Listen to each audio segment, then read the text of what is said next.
প্রিয় শিক্ষার্থীরা, আসসালামু আলাইকুম। আজকে আমরা গত ক্লাসে রোকেয়া সাখাওয়াত হোসেনের নিরীহ বাঙালি সহজ ভাষায় বুঝে বুঝে ব্যাখ্যা সহ পড়েছি। আজকে আমরা এর বহু নির্বাচনী সৃজনশীল প্রশ্ন এবং বহুল আলোচিত বোর্ড প্রশ্নগুলো নিয়ে আলোচনা করব।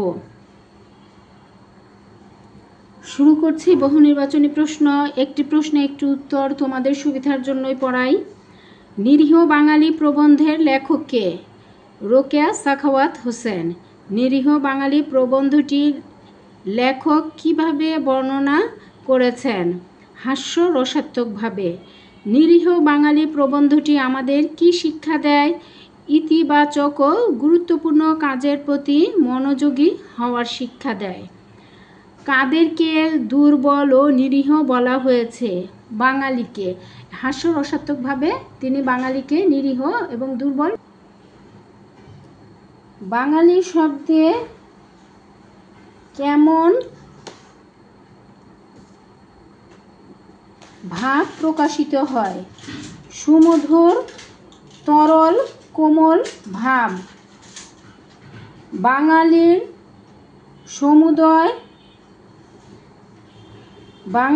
সমুদয় ক্রিয়াকলাপ কেমন? সহজ ও সরল। মূর্তিমতী কবিতা কাকে বলা হয়েছে? বাঙালিকে। ভারতবর্ষকে উপন্যাস মনে করলে বাঙালি তার কি? নায়িকা। নিরীহ বাঙালি প্রবন্ধে বাঙালির খাদ্যদ্রব্যের গুণ কয়টি? 3টি। কিভাবে শরীরের পুষ্টি হয়? শরীরের পুষ্টি হয় খাদ্যের গুণ অনুসারে। কার অঙ্গ তৈলসিক্ত? বাঙালি বরের। বাঙালির ললনারা কোন শাড়ি পরেন? হাওয়ার শাড়ি। হাওয়ার শাড়ি দেখতে কেমন? অতি মসৃণ ও সূক্ষ্ম। নিরীহ বাঙালি প্রবন্ধে ধন বৃদ্ধির কয়টি উপায় আছে? 2টি উপায়ের কথা বলা হয়েছে। বাঙালির প্রধান ব্যবসা কি? বাণিজ্য। বাঙালি কোন কারণে ধান্য তণ্ডুলের ব্যবসা করে না? পরিশ্রম আবশ্যক বলে। নিরীহ বাঙালি প্রবন্ধে লেখক কোনটিকে বাঙালির অন্যতম ব্যবসা বলেছেন? পাশ বিক্রয়কে। নিরীহ বাঙালি প্রবন্ধে লেখক কোনটিকে বাঙালির অন্যতম ব্যবসা বলেছেন? পাশ বিক্রয়কে। পাশ বিক্রেতার ক্রেতাকে? শ্বশুর। বাঙালি কাব্যে বীর রস অপেক্ষা কোন রস বেশি? করুণ রস। রাজ্য স্থাপন করা অপেক্ষা কি লাভ করা সহজ? রাজা উপাধি। এবার আলোচনা করব বোর্ড পরীক্ষায় আসতে পারে এমন সব প্রশ্ন বিষয় আর কি। তোমরা এই প্রবন্ধটি তোমাদের এর আগে পাঠ্য ছিল না, যার কারণে বিভিন্ন বোর্ডে আসে নাই। তারপরও তোমাদের জন্য কিছু প্রশ্ন গুছানো হয়েছে, সাজানো হয়েছে, যেগুলো সম্পর্কে তোমরা জানলে পরীক্ষায় সকল প্রশ্নের উত্তর দিতে পারবে। আচ্ছা, দেখি প্রথমে বাঙালির অলসতা ও শারীরিক পরিশ্রমে অনীহা সম্পর্কে ধারণা। আসলেই আমরা জাতিগতভাবে বাঙালি এবং বাঙালিরা একটু অলস প্রকৃতির হয়ে থাকে। এখানে লেখক ব্যঙ্গাত্মকভাবে মূর্তিমান কাব্য বলেছেন, কারণ কোনো রকম কষ্ট ত্যাগ করতে আমরা বাঙালিরা কি নারাজ। আমরা চাই অর্থ উপার্জন করতে, কিন্তু পরিশ্রম আমাদের সহ্য হয় না।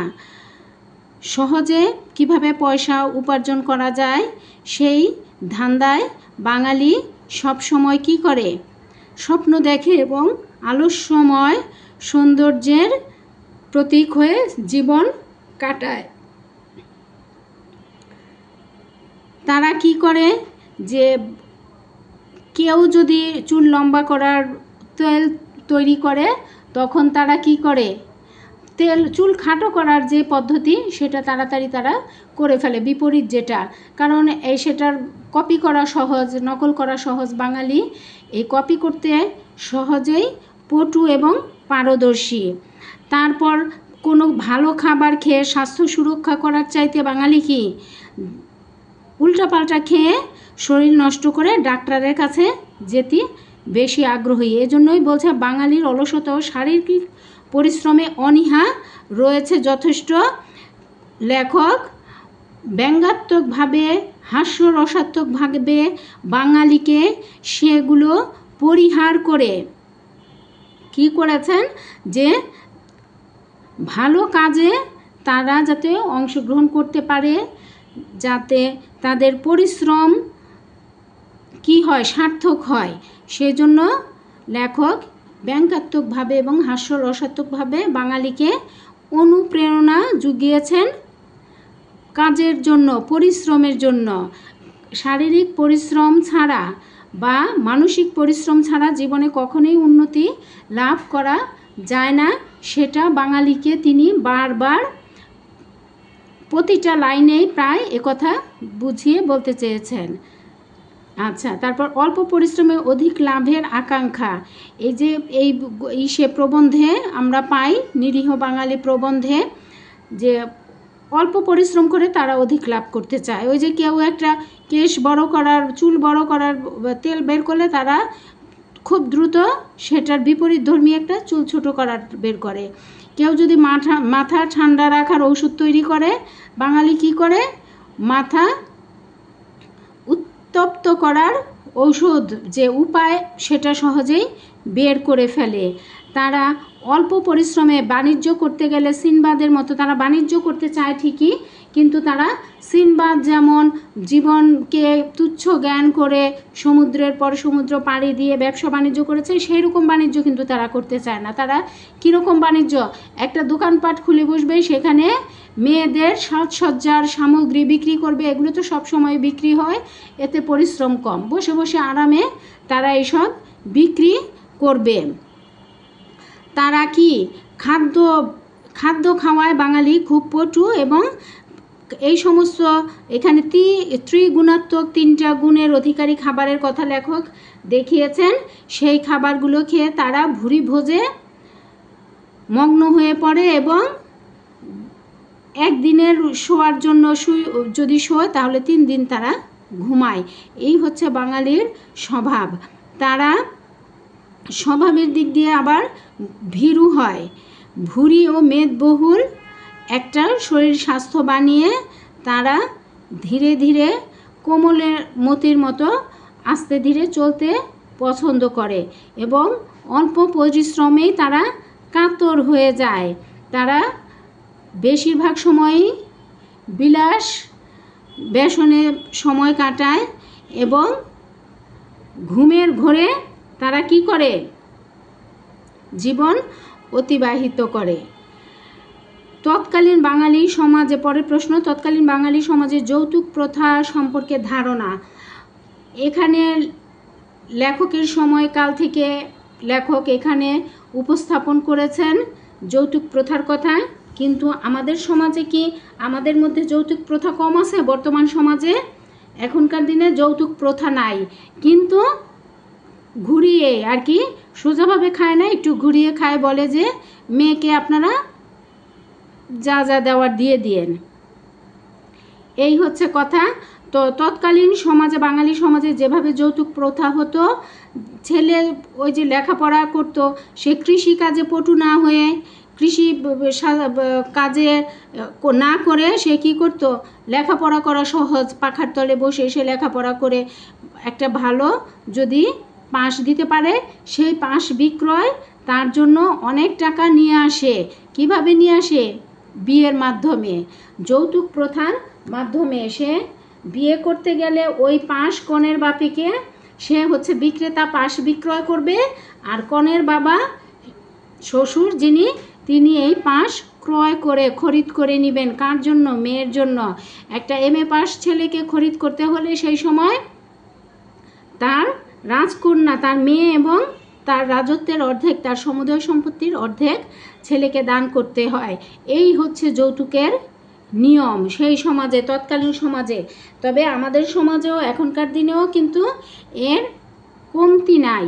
মেয়ের বাবা পারুক কি না পারুক, সামাজিকতার দায়বদ্ধতার জন্য তাকে পারতেই হয়, ধার করে, ঋণ করে, জায়গা জমি বিক্রি করে, সব কিছু বিক্রি করে হলেও এই যে পাশ ক্রয়, বাঙালি সমাজে যৌতুক প্রথার কে কি করতে হয়, ধারণ করতে হয়, নিজের মধ্যে মেয়ের বাপেকে ধারণ করতে হয়।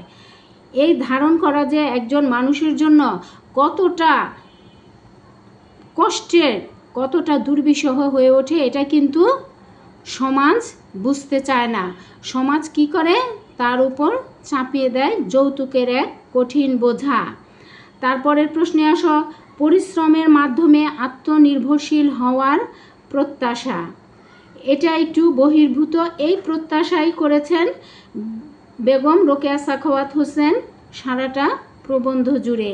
এই যে বাঙালিকে নিরীহ বাঙালি নাম দেওয়া, তারপর মূর্তিমান কাব্য বলা হচ্ছে যে ভারতবর্ষ যদি অট্টালিকা হয় তাহলে বাঙালি হচ্ছে তার বসার ঘর, ড্রয়িং রুম। উপন্যাস যদি হয় ভারতবর্ষ, নায়িকা সেখানে বাঙালি। এই যে এভাবে বাঙালিকে হাস্যরসাত্মকভাবে সে লেখক কি করেছেন, তির্যক বান দিয়েছেন, তির্যকভাবে কি করেছে, কটাক্ষ করেছেন। সেই কটাক্ষের কারণেই এই সারা গল্পটা জুড়ে আমরা দেখি যে বাঙালির কি কি দোষ, সেগুলোকে লেখক শ্রুতিমধুর করে, সুন্দর করে ঘুরিয়ে ঘুরিয়ে বাঙালির যাতে ভালো লাগে সেই রকম করে তিনি পরিবেশন করেছেন। আমাদের কাছে তার উপলব্ধি, তার ধারণা, বাঙালির কাছে এটা তিনি তুলে ধরেছেন যে আসলেই বাঙালি কি আরামপ্রিয় এবং ভীরু প্রকৃতির। তারা খেয়ে দিয়ে সাজসজ্জা করে ঘুরে বেড়াতে পছন্দ করে, কিন্তু কাজ করতে চায় না। তারা বিভিন্ন পাশ করতে চায়, পাখার তলে বসে, টানা পাখার তলে বসে, এখন তো ইলেকট্রিক পাখাই আছে, এসি আছে, এগুলোর নিচে আরাম করে বসে মুখস্থ বিদ্যার তোরে তারা ভালো পাশ করে ওই যে শ্বশুরের, পরবর্তীকালে শ্বশুরের পয়সা তারা আত্মস্থ করতে চায়, পয়সা নিতে চায়, কিন্তু এতে যে তার সম্মান কমে যায় সেটা বাঙালি বোঝে না। এটা বোঝানোর জন্যই বাঙালিকে পরিশ্রমের মাধ্যমে আত্মনির্ভরশীল হওয়ার প্রত্যাশা ব্যক্ত করেছেন লেখক, যে বাঙালি ইচ্ছে করলে কিন্তু অনেক কিছুই পারে। যে বাঙালি কি গুলি নিতে পারে বুক পেতে, যে বাঙালি দেশের জন্য জীবন দিতে পারে, যে বাঙালি হাসতে হাসতে দেশের জন্য মরতে পারে, সে বাঙালি পারে না এমন কোনো কাজ নাই। পরিশ্রম করে না বিধায় তারা স্বভাবের ভীরুতা তাদের মধ্যে কাজ করে। তারা রাজ্য স্থাপন অপেক্ষা রাজা উপাধি লাভ করতে বেশি পছন্দ করে। তারা বই পড়ে না, কিন্তু কি করে, কবি হতে চেষ্টা করে। সে বাঙালি প্রত্যেক ঘরে ঘরে প্রত্যেকেই যেন কবি। ওই যে পরিশ্রম করে বই পড়বে, জ্ঞান অর্জন করবে না, তার চাইতে 2-4 লাইন লিখে যাওয়া অনেক বেশি সহজ। সহজ কাজটাকে বাঙালি করতে বেশি পছন্দ করে। এজন্য কবি বলেছেন যে না, এটা কোনো আশার কথা না, বাঙালির জন্য কোনো ভরসার কথা না। বাঙালিকে পরিশ্রমের মাধ্যমে আত্মনির্ভরশীল হওয়ার প্রত্যাশা প্রতিটা বাঙালির মধ্যে থাকতে হবে, এবং সেই প্রত্যাশার জন্যই লেখক নিরীহ বাঙালি নামক প্রবন্ধে বাঙালিকে বিভিন্নভাবে আশায় উদ্দীপনায় বুক বাঁধিয়েছে যে বাঙালি, তোমাদের যে এত কথা বলা হচ্ছে, আসলে তোমরা এগুলো পরিত্যাগ করো, তোমরা পরিশ্রমী হও। তোমরা যদি পরিশ্রমী একবার চেষ্টা করো, পরিশ্রমের একবার যদি পরিশ্রমের মাধ্যমে জীবন গড়ার প্রত্যয় করো, তাহলে দেখবে বাঙালির চেয়ে বেশি পরিশ্রম আর কোনো জাতির পক্ষে করা সম্ভব হচ্ছে না। আচ্ছা, তারপর 5 নাম্বার, বাঙালির জীবনাচরণ সম্পর্কে ধারণা। এখানে কবির যেহেতু বাঙালির জীবনাচরণ এখানে ব্যঙ্গাত্মকভাবে প্রবন্ধে প্রকাশিত হয়েছে। এই জীবনাচরণ কিন্তু প্রবন্ধের যে জীবনাচরণ সেটাই কিন্তু আমরা আগে আলোচনা করব, তারপর 2-4 কথা বাস্তবতার সাথে মিলিয়ে বলবো। বাঙালির জীবনাচরণ কেমন? বাঙালি হচ্ছে মূর্তিমান কাব্য। তারা সৌন্দর্যের অধিকারী, তারা নিরীহ, তারা কি আরামপ্রিয় এবং আলস্যময় সৌন্দর্যের মূর্তিমান কাব্য। তারপর তারা খেয়ে দিয়ে একেবারে ভুঁড়ি ভোজের মাধ্যমে নিজের ভুঁড়ি ও মেদটাকে বাড়িয়ে তুলতে খুব বেশি পটু। পরিশ্রম করে অর্থ উপার্জন করার চেয়ে শ্বশুরের সর্বস্ব যথাসর্বস্ব লুণ্ঠন করার পদ্ধতি তারা জানে এবং সেই উপায়ে তারা কি করে? অল্প পরিশ্রম করে লেখাপড়া করে যৌতুক হিসেবে শ্বশুরের সর্বস্ব লুটে নেয়। এই যে সমাজের এটা একটা এই ব্যাধি, এই ব্যাধি থেকেও আমাদের বের হয়ে আসতে হবে। তারপর বলা হয়েছে যে আমরা অন্ন উৎপাদনের চাইতে, ফসল উৎপাদনের চাইতে আমরা কি করি? ফসল উৎপাদনের চাইতে আমরা অর্থ উৎপাদনে বেশি সচেষ্ট। কিভাবে অর্থ উৎপাদন করা যায়? ফসল উৎপাদন করতে হলে খেতে মাঠে যেতে হবে, কৃষিকাজে সেখানে ছাতা নিয়ে যেতে হবে। তারপর সেই ভূমির উৎকর্ষতা, ভূমির যে চাষাবাদের যোগ্য কিনা, নানান দিক বিচার বিবেচনা করে আমাদের কৃষি সম্পর্কে জ্ঞান অর্জন করতে হবে। কিন্তু তার চাইতে ঘরের ছায়ায় বসে পাখার তলে পড়ালেখা করে MRSC পাশ করা অনেক বেশি সহজ, লেখক এখানে বলেছেন। তারপর একটা রাজ্য স্থাপন করা আমাদের পক্ষে কি একটা কিছু তৈরি করা, একটা সংগঠন বলো, একটা প্রাসাদ বলো, একটা ভবন বলো, এটা নির্মাণ করা কত কঠিন না? কিন্তু নির্মিত ভবনের একজন মালিক হয়ে যে চেয়ারে বসাটা বেশি সহজ। লেখক সে কথা বলেছেন যে বাঙালির মধ্যে এই দোষটাও রয়েছে। তাহলে বাঙালির জীবনাচরণ আমাদের কাছে কীরকম? বাঙালির জীবনাচরণ হচ্ছে মূর্তিমান কাব্য। তারপর ভারত যদি হয় অট্টালিকা, বাঙালি সেখানে বসার ঘর। ভারত যদি হয় উপন্যাস, বাঙালি সেখানে নায়িকা। এই যে লেখক এই যে এভাবে ব্যঙ্গাত্মকভাবে রস আস্বাদন করে বাঙালিকে যে তিরস্কার করেছেন, এই তিরস্কার কি বাঙালির জীবনাচরণকে বদলে দিয়ে বাঙালিকে যেন শুধরে আগামী ভবিষ্যতের দিকে সুন্দরভাবে এগিয়ে নিয়ে যায়, সেই চেষ্টারই একটা প্রয়াস মাত্র। আচ্ছা, এবার আমরা তোমাদের জন্য কিছু সৃজনশীল প্রশ্ন আলোচনা করব। আমি বারবারই তোমাদের বলি যে সৃজনশীল প্রশ্ন যে আমরা আলোচনা করি এটা আসলে কোনো যে হুবহু পরীক্ষায় কমন আসবে সেই রকম কিছু কিন্তু না। তাহলে এটা জাস্ট নমুনা হিসেবে আমরা করি, তোমরা দেখতে দেখতে যাতে শিখে যেতে পারো যে আসলে এইভাবে প্রশ্ন থাকলে এভাবে তার উত্তর করা লাগে, সেই জন্যই, অন্য কিছু না। আচ্ছা, উদ্দীপকের প্রথম উদ্দীপকটা দেখি আমরা। বাণিজ্যেতে যাব আমি সিন্দাবাদের মতো, পাহাড় সাগর অরণ্য মাঠ ছাড়িয়ে শত শত, মাগো আমায় দাও সাজিয়ে ময়ূরপঙ্খী খানা, মাগো আমি আজকে তোমার শুনবো না আর মানা। এখানে একটা ছেলের কি বাণিজ্যে যাওয়ার জন্য তীব্র আকাঙ্ক্ষা প্রকাশ পেয়েছে। আচ্ছা দেখো আমরা প্রশ্ন কি পাই। সাশ্রু সজল অর্থ কি? জল ভরা চোখ। বাঙালির শারীরিক সৌন্দর্য সম্বন্ধে অধিক বলা নিষ্প্রয়োজন। কেন? তেল জাতীয় এবং বীজবহুল খাবার গ্রহণে মেদ ভুঁড়ির স্থূলতার কারণে বাঙালির শারীরিক সৌন্দর্য সম্বন্ধে অধিক বলা নিষ্প্রয়োজন। এই লাইনটাই কিন্তু এখানে প্রযোজ্য। নিরীহ বাঙালি প্রবন্ধে লেখিকা খাদ্যদ্রব্য সম্পর্কে বলতে গিয়ে যেসব খাবারের নাম উল্লেখ করেছেন সেই সবের অধিকাংশই হয় তেল জাতীয়। এসব খাদ্যের গ্রহণের ফলে আমাদের শরীরের গঠন কিছুটা বেঢপ হয়ে যায়, মোটা হয়ে যায়, ভুঁড়ি বেড়ে যায়। সাধারণত আমাদের শরীরের অন্যান্য অংশের চাইতে পেটের স্থূলতা শারীরিক সৌন্দর্যকে কি নষ্ট করে তোলে। তাই লেখক বাঙালির শারীরিক সৌন্দর্য সম্বন্ধে অধিক বলা নিষ্প্রয়োজন বলে মনে করেছেন।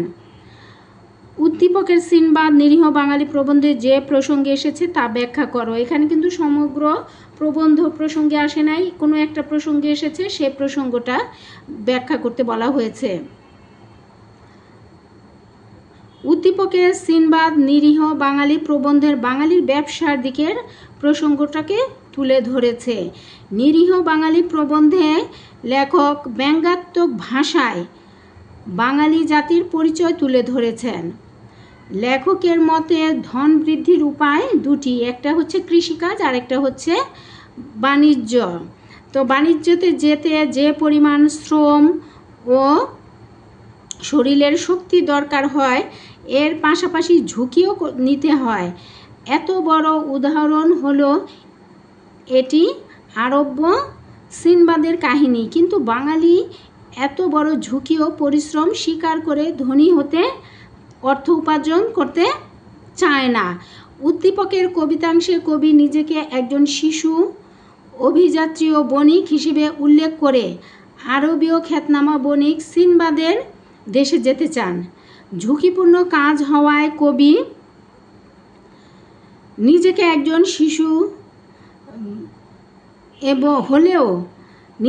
শিশু হলেও কবি তার মায়ের কাছে অনুমতি প্রার্থনা করেছেন যে সে বাণিজ্যে যাবে। তার ছোটবেলা থেকে তার মনে এই আকাঙ্ক্ষা দেখা দিয়েছে। নিরীহ বাঙালি প্রবন্ধে বাঙালির ধন বৃদ্ধির কথা আলোচনা করতে গিয়ে লেখক সিনবাদের বাণিজ্য প্রসঙ্গ উপস্থাপন করেছেন, যদিও বাঙালি ওরকম ঝুঁকি নিতে সচরাচর রাজি হয় না। 4 প্রশ্ন, উদ্দীপকের ভাবনা বাঙালির সহজাত চরিত্রের বিপরীত। নিরীহ বাঙালি প্রবন্ধের আলোকে বিশ্লেষণ করো। এবার দেখো, এই যে উদ্দীপকের এই চিন্তা ভাবনা, এই যে ছোট্ট ছেলেটা বাণিজ্যে যেতে চাচ্ছে, এই চিন্তা ভাবনা কিন্তু এটা বিপরীত চরিত্র না। লেখকের যে মত সেটাই এখানে আমরা আলোচনা করব।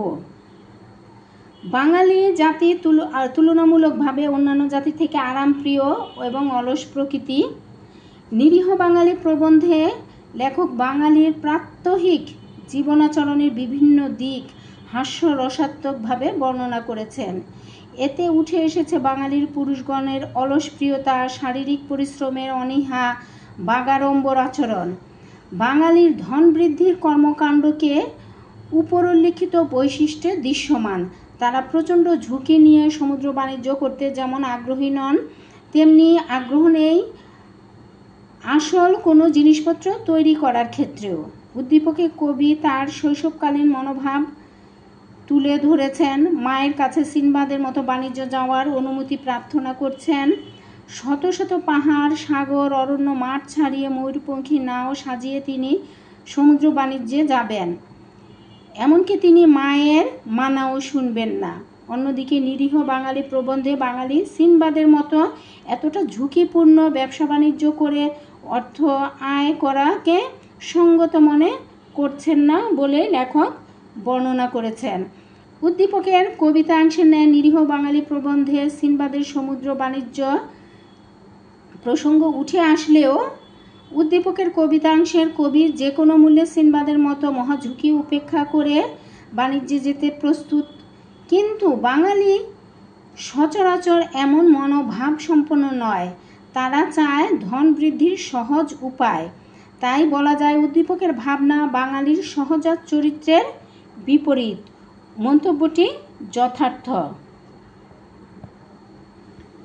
2 নম্বর সৃজনশীল। বাতন সাহেব তার MA পাস ছেলের বিয়েতে পাত্রীপক্ষের কাছে নগদ 1 লক্ষ টাকা, টিভি, ফ্রিজ ও ঘরের বেশ কিছু আসবাবপত্র দাবি করেন। তার এক কথা, ছেলেকে MA পাস করিয়েছি এমনি নাকি, কড়ায় কন্ডায় উসুল করে তবেই ছেলের বিয়ে হবে। এখানে উদ্দীপকে আমরা বাতেন সাহেবের মনোভাব পড়লাম। এবার প্রশ্ন দেখি আমাদের কি আছে। রোকেয়া সাখাওয়াত হোসেন কোথায় জন্মগ্রহণ করেন? বেগম রোকেয়া সাখাওয়াত হোসেন রংপুরের পায়রাবন্দ গ্রামে জন্মগ্রহণ করেন। আচ্ছা, ইদ্রিস ব্যবসায়ে কায়িক শ্রম নাই, ব্যাখ্যা করো। কোন ব্যবসায়ের কি কোনো একটা ব্যবসার কথা বলেছে, তোমাদের মনে আছে কি? দেখি কোন ব্যবসা। যে বেগম রোকেয়া সাখাওয়াত হোসেন তার নিরীহ বাঙালি প্রবন্ধে বলেছেন যে কেউ যদি বাঙালি জাতি এতটা বেশি অলসপ্রিয় এবং পরিশ্রম বিমুখ, তারা সহজ ব্যবসা খোঁজে, যে ব্যবসায় সহজে পয়সা পাওয়া যায় কিন্তু শ্রম কম। তাই এই ব্যবসায়ের কথা উল্লেখ করতে গিয়ে লেখক বলেছেন যে নিরীহ বাঙালি প্রবন্ধে কিছু নেতিবাচক বৈশিষ্ট্য তিনি তুলে ধরেছেন। সেগুলো হচ্ছে ব্যবসার অর্থ উপার্জনের দুইটি উপায় তিনি উল্লেখ করেছেন, একটা হচ্ছে বাণিজ্য আর একটা হচ্ছে কৃষি। বাণিজ্যের মধ্যে আবার অল্প পরিশ্রমে অধিক লাভ করা যায়, সেটা হচ্ছে ভেজাল পণ্য বিক্রয় বা নকল জিনিস তৈরি করা। কেউ যদি একটা চুল বড় করার ওষুধ তেল তৈরি করেন, অপরজনে কি করবে, আরেকজন চুল খাটো করার, চুল যাতে ঝরে যায় সেটা করবেন, মানে নকলে তারা খুবই পটু।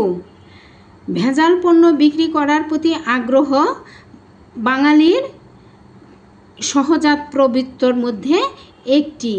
এজন্যই লেখক বলেছেন ব্যঙ্গাত্মকভাবে যে ইদ্রিস ব্যবসায়ে কায়িক পরিশ্রম নাই।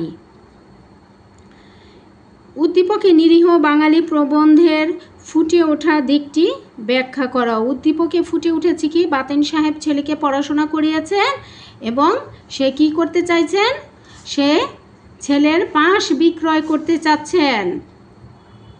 নিরীহ বাঙালি প্রবন্ধে লেখক আমাদের তথা বাঙালি জাতির অন্যতম ব্যবসার পাশ বিক্রয়ের কথা বলেছেন।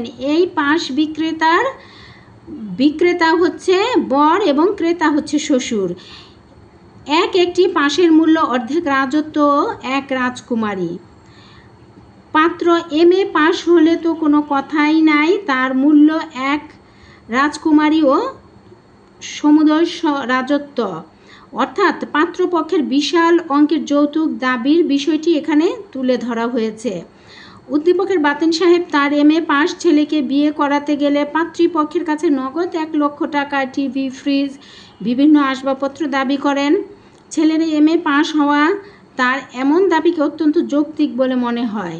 নিরীহ বাঙালি প্রবন্ধে যৌতুক দাবির কথা বর্ণিত হয়েছে। লেখক এই বিষয়টিকে যৌতুক না বলে ব্যঙ্গ করে পাশ বিক্রয় বলেছেন। উদ্দীপকের 4 নম্বর প্রশ্নটা আমরা দেখি। উচ্চতর দক্ষতামূলক। উদ্দীপকের বিষয়টিকে নিরীহ বাঙালি প্রবন্ধে লেখিকা লুণ্ঠন বলে অভিহিত করেছেন, যথার্থতা নিরূপণ করো। এখানে লুণ্ঠন শব্দের অর্থ কি? ডাকাতরা কিন্তু লুণ্ঠন করে, জোর জবরদস্তি সব কিছু কেড়ে নেয়।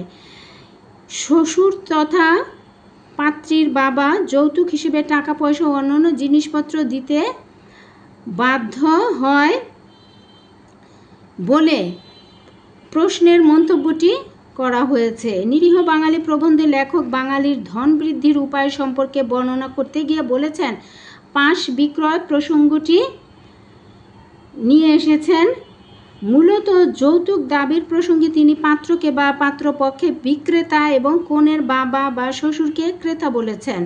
তবে পাত্র যে পরিমাণ অর্থ সম্পদ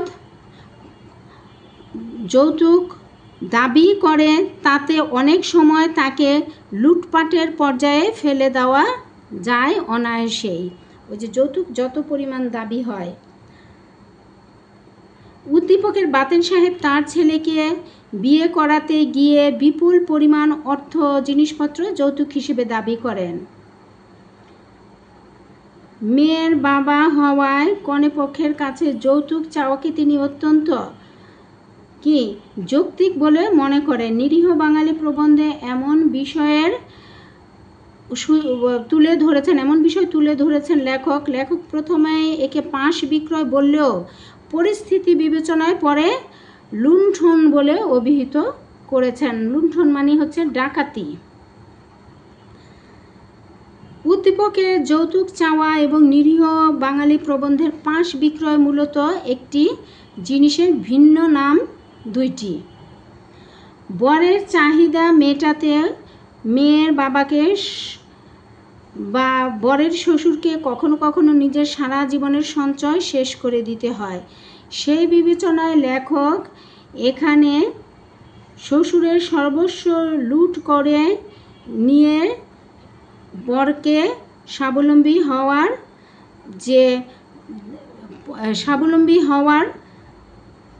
স্বাবলম্বী হতে যে কৌশল, সে কৌশলকে দেখিয়েছেন। লেখকের এমন ব্যঙ্গাত্মকমূলক হাস্যরসাত্মক যে যুক্তি, সেটা সঙ্গত কারণেই যথার্থ হয়েছে বলে আমাদের মনে হয়, আমরা মনে করি। আচ্ছা, আজকের ক্লাস আমরা এখানেই শেষ করছি। তোমরা সবাই ভালো থেকো, সুস্থ থেকো। সবাই সাবস্ক্রাইব করো এবং শেয়ার করো যাতে তোমার বন্ধুরাও পড়ার সুযোগ পায়। সবাইকে ধন্যবাদ জানিয়ে শেষ করছি। আসসালামু আলাইকুম।